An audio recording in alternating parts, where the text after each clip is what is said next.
Kumusta sa inyong lahat? Dito naman tayo sa vlog natin ngayon gabi sa Batang Quiapo isa round.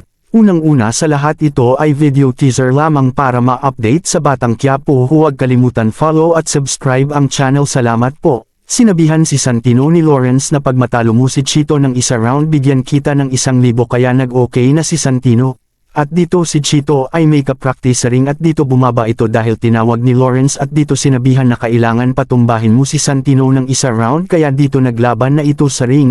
Nag-away na sila sa ring at dito nagsantukan na sila at dahadaw si Santino ni Chito natamba ito at banilangan ni Lawrence at dito nakatayo si Santino naglaban ulit dito nanood si Roberto sa boxing dito ay nakabawi si Santino sa suntok ni Chito at dito ay bumagsak si Chito. Dito ay tinawag kaagad si Santino ni coach at galit ito sa opisina kinausap sabi na dapat di ka lumaban dahil wala ka pang proper training paano kung na-injury ka pero napabilib dahil sa magandang galaw nito. Sinabi ni Santino na gusto ko talaga magboxing kaso wala akong pera para mag-training sa'yo coach kaya ako nagtrabaho dahil para makaipon at may pambayad ayon kay Santino kay coach. Dito ay nagalit si Lawrence ay Chito dahil napaiya ito sa laban at sabi ni Chito ay gagantay tayo ayon nakakuha ng idea si Lawrence at labanan natin sa labas ayon nagplano ang dalawa.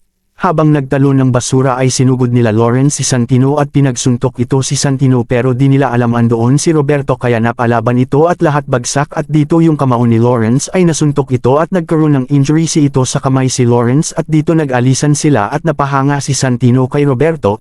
Nagpasalmat ito si Santino kay Roberto sa pagtanggol nito. Dito ay di makalaban si Lawrence ayon kay coach kaya ang pampalit ito ay si Santino at tuwa ni Santino at si Roberto ang mag-train kay Santino. At dito ang grupo ni Edwin ay magbenta na sila pangalakal nito at makipagkita kay Justin ito para magkaroon ng transaction. Si Edwin ay nakipagkita kay Baldo at kukuha ng cocaine at nagbigay ng pabayad sa down ito si Edwin dito tinawag si Chief Espinas alam na dumating si Bubbles at Tanggol at para paghatian ito at binigyan na si Bubbles ng parte ito at si Tanggol ganun din binigyan na ito ng pera. Abangan bukas sa Batang Quiapo huwag kalimutan follow at subscribe ang channel salamat po.